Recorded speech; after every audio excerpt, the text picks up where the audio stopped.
Почитувани представници на медиумите, почитувани граѓани на Република Македонија. Извештајот на Греко покажува дека владата е вистински режим. Нерасчистени убиства, грабежи, запалени автомобили, луѓе кои се малтретирани од страна на носители на јавна функција, се само мал дел од криминалите кои станаа наше секојдневие под власта на Заев и Спасовски. Криминалот го констатираше и Греко во нивниот овогодишен извештај.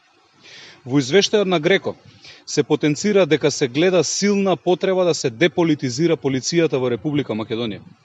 Полицијата повеќе од 2 години не реагира кога станува збор за функционери од власта. Тие се заштитени и можат да хараат низ државата вршејќи криминал.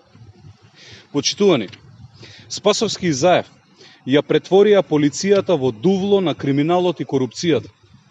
Греко посочува дека полицијата се смета како една од најкорумпираните институции. Во извештајот се вели дека сообраќајната полиција, граничната полиција, организационите единици одговорни за сузбивање на криминалот и корупцијата, како и јавните набавки се издвојуваат како најподложни на корупција.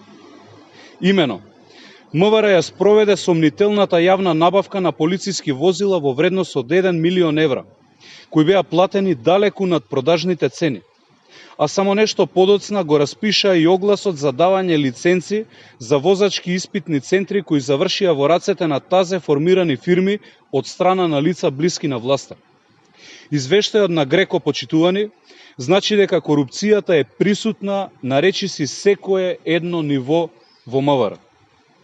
Во извештајот се посочува и нетранспарентноста на МВР, како и потребата од зголемување на транспарентноста и подобрување на пристапот до информациите. Спасовски и Заев ја уништија службата и со секој поминат ден полицијата станува се поголем заштитник на криминалот и корупцијата. Ова мора да го смениме. Нашите граѓани сакаат и заслужуваат полиција која ќе биде служба за зачувување на јавниот ред и мир и никако поинаку. Ви благодарам.